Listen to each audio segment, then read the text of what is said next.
So let's go ahead and move on. Before we do that, though, I want to make this disclaimer. We didn't make it at the beginning of the podcast, but as we talk about each of these teams, we want to remind you that you guys know your team better than us. So if there's something we missed, or something you think we should have said, or anything like that, be sure to let us know down in the comment section. And let us know what you think we missed, or what your predictions are. We'd definitely love to hear them. And we are recording this show right prior to exhibition games even beginning. So if you are watching this show a couple of days out from the start of the regular season and a player that we have mentioned has gone down with an injury by then, that is why we are talking about said player as a player to watch, because we haven't even gotten close to the season yet. I say that, we say this because we're going into now one of the most controversial segments that we have every single year. Every year. And that is, whether we talk good about them, whether we talk bad about them, it's the Indiana Hoosiers basketball preview. And let's go ahead and dive right in. They're unranked, but they did receive votes in both polls. They finished 19th in ESPN's Basketball Power Index. Their 2022-23 season, they finished 23-12, 12-8 in the Big Ten. They were the Big Ten regular season runner-ups, upset by Penn State in the conference tournament semifinals. They were a 4 seed in the NCAA tournament. They defeated number 13 Kent State in the opening round, but then lost to number 5 Miami of Florida in the round of 32. This season, looking at notable returnees, there's a lot of turnovers for the Hoosiers. They do get back guard Xavier Johnson. He's a senior. He played only 11 games last season due to injury. He's one of their standout players. He averaged 10 points per game, 5 assists. Like I said, a lot to replace. They no longer have Trayce Jackson-Davis. He's in the NBA now. He led the team in points per game, rebounds per game, and assists per game last season, with a average of 21 points, 11 rebounds, and 4 assists per game last season. Their leading three-point shooter is gone, and Miller Kopp. They also lose Jalen Hood-Schifino, who had an amazing freshman year, and they also lose Race Thompson. A lot of key players from what IU's had the last few years gone. Their notable matchups: they play number 6 UConn in the Empire Classic. A win leads to a matchup with either number 18 Texas or Louisville. They face Auburn for Holiday Hoopsgiving. They play number 1 Kansas at home. Looking at Big Ten play, they have 9 games against teams projected to finish in the top half of the Big Ten, according to CBSSports.com. They open Big Ten play at home versus Maryland. They play Purdue twice in a month span, at home on January 16th and on the road February 10th. 3 of their final 4 games of the regular season, they're at home against Wisconsin, at Maryland, and number 4, Michigan State. Of course, all those teams projected to be in the top half of the conference, according to CBS Sports. And when I look at my player to watch, I'm looking at Anthony Walker. He's projected by Fansided to be the Hoosiers' starting small forward, the position vacated by Trayce Jackson-Davis. He was a transfer from Miami of Florida. He averaged 3 points per game last season for the Hurricanes, shot 42% from the floor. He's a guy that never, he was in and out of the rotation for the Hurricanes. He averages 5 points per game, 3 rebounds for his career. His best year was 2020-2021 when he scored 10 points per game and averaged 5 rebounds per game while playing 26 minutes per contest. He shot 43% from the field through his time at Miami, 21% from beyond the arc. So the numbers aren't super inspiring for Walker. They're not ones that really jump off the page. But with all the turnover on the Hoosiers roster and considering who he's replacing in the lineup, it's safe to say that a lot of eyes will be on the Hurricanes transfer. Now, obviously, not Trayce Jackson-Davis. I don't know that any of the IU Hoosiers, of course, they'll correct me in the comments. I don't know if any of the IU Hoosiers fans are expecting him to be Trayce Jackson-Davis. And heck, there's a chance that, this is an article by Fansided, there's a chance that he may not even be in that position come tip-off opening night against, what was it, Sanford, I think? No, Florida Gulf Coast. There's, no real guarantee that he's going to be in that kind of position for very long, if he is at all. But I think, right now, as we look on the outside looking in, he's a player to keep an eye on for the Hoosiers, like I said, especially considering who he's replacing. Yeah, I mean, wow, there's some pretty solid players to look at here.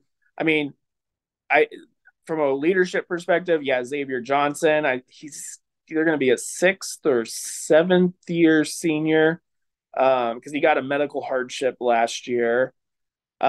Trey Galloway is another guy who you could see step up big time into a leadership role and kind of take up that mantle of being your 3-point specialist, kind of filling into that Miller Kopp role. Really, the two players I'm most interested in watching, just because of the fanfare surrounding them coming to this team, whether it be Kellel Ware, the transfer from Oregon, or 5-star player Mackenzie Mbako. I mean, we're looking at some players on this team, especially Mackenzie Mbako, that is being viewed as a first-round pick in the NBA draft next year.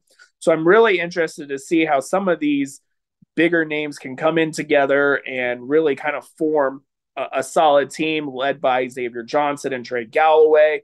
I'm really interested to see how that pans out. But I think I'm I can say I'm excited to watch Mackenzie Mbako and Kellel Ware.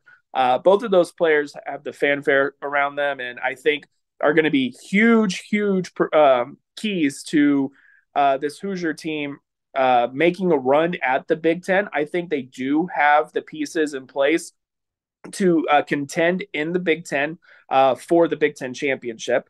Because honestly, I'll be honest, I don't believe. I think IU probably should have been ranked ahead of Illinois. Illinois just has a track record of being a dumpster fire after one thing goes wrong for them. And I'm not 100% sold on Michigan State. It's basically the same team, and everybody's like, oh, but they got Xavier Booker. And if anybody watched Xavier Booker in high school, he's got a long way to go to be considered a top player in the Big Ten, or a player that can help his team win a Big Ten championship. I think players like Mackenzie Mbako and Kellel Ware are in a class above Xavier Booker for Michigan State. So I think we could end up honestly seeing a battle between IU and Purdue yet again for a Big Ten championship. So that the games, which is exactly what you want to see out of this rivalry. But some very exciting players. And I think this team has a chance. If I had to say, I think this is a weekend number 2 in the tournament team. I'm not going to go as far as to say as a Final Four team, but Sweet 16, Elite 8 style team, potentially. Right. I want to be proven wrong, but IU has had the history here recently of faltering once they get to the tournament. And I think this team has the potential to take that next step because, honestly, I mean, as good as Trayce Jackson-Davis was, I do feel like he kind of hamstrung that offense. It was really trying to play it through him as much as possible, and the shooting just wasn't there to assist him. I think the shooting has the potential to be there now more so, and I think IU has what it takes to get to the second weekend of the NCAA tournament this year. Well, heck, that segues us really good into our hot or cold question for the IU Hoosiers, which is, the take is this. This is the year the Indiana Hoosiers return to the Sweet 16. I feel like we talk about this every single year because the last few years, that's kind of been what their ceiling and expectation has been. IU has not made the Sweet 16 since 2016, and until Mike Woodson came on campus, they hadn't been back to the tournament since 2016 either.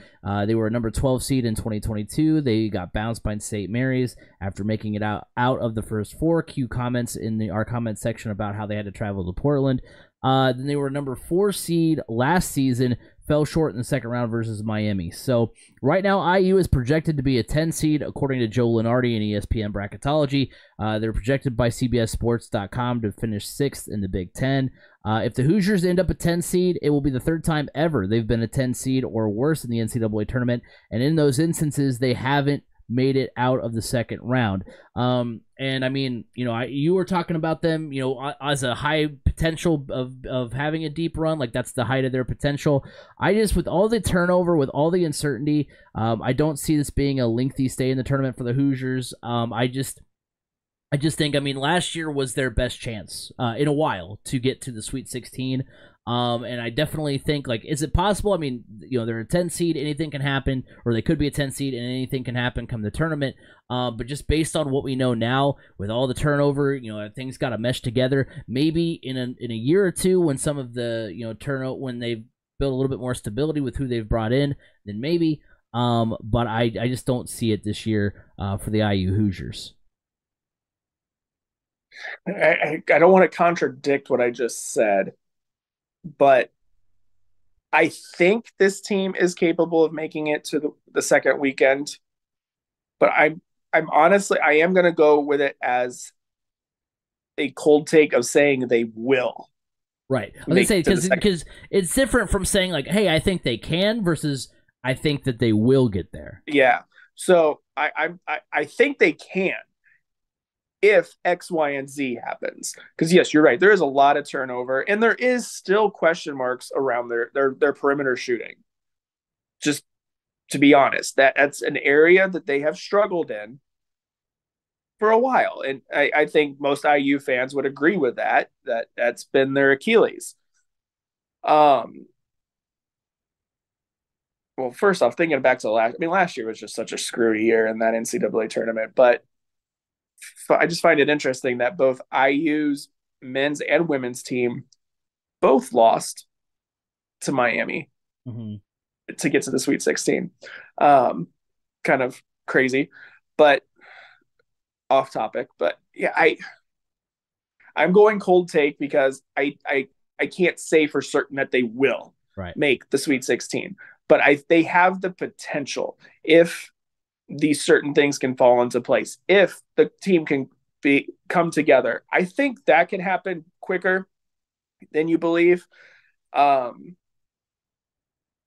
they got to figure that out, because they are bringing in these 5-star players, these 5-star transfers that are looking to go out, have a good season, and then are projected to get drafted in the first round.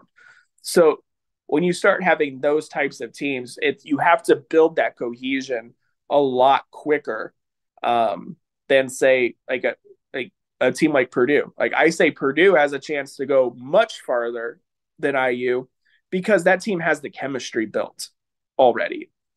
And they're just plugging in pieces where needed.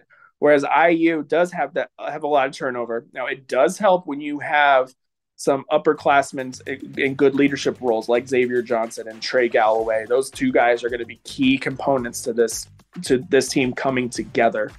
But yeah, it's a cold take for me now.